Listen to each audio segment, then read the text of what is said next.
Eto na naman ang inyong Inday Coracha muli magpapabida dito sa social media. Hello everyone! Bored ka na ba? Kasi ako, bored na. So ito nga pala yung aming village kung saan ako nakatira. Wala lang, ipapakita ko lang sa inyo.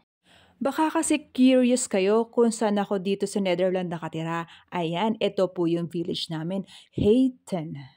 I-search nyo na rin sa Google kung saan ako malapit para malaman ninyo, legit. So ito na nga naisipan kong maglakad-lakad dahil gusto ko lang din naman matunaw yung kinain ko.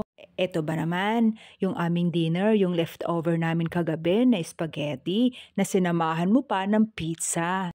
Syempre, dahil body conscious kuno ako, ayan, kailangan magtunaw-tunaw ng kinain kaya mag-walking outside muna tayo.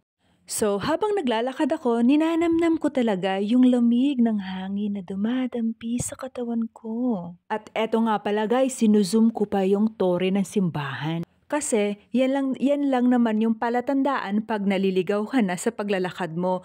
Tingnan mo lang yung tore ng simbahan, automatic yan, sunsunin mo lang, nasa sentro ka na. At eto nga, nakita ko pa tong pusikat na to. Naglalakad-lakad din siguro siya kasi baka katatapos lang din niyang kumain.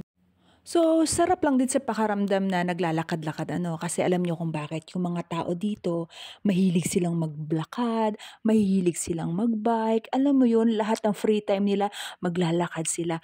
Yung paglalakad pala guys is nakakahaba ng buhay. Kaya palang haba ng buhay nila dito. Imaginein mo, 90 years old na, nagbabike pa. Oh my God!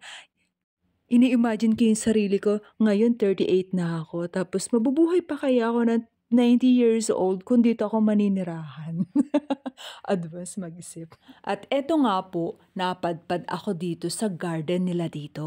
Etong garden nila dito, hindi lang iisa ang may-ari niyan. Eto lang naman yung hobbies ng mga kapitbahay ko dito na hindi sila kontento na magtanim ng kanilang mga tanimin sa garden nila. Ayan, magre-rent sila ng lupa or small lot at doon sila magtatanim ng mga gulay-gulay, ganun.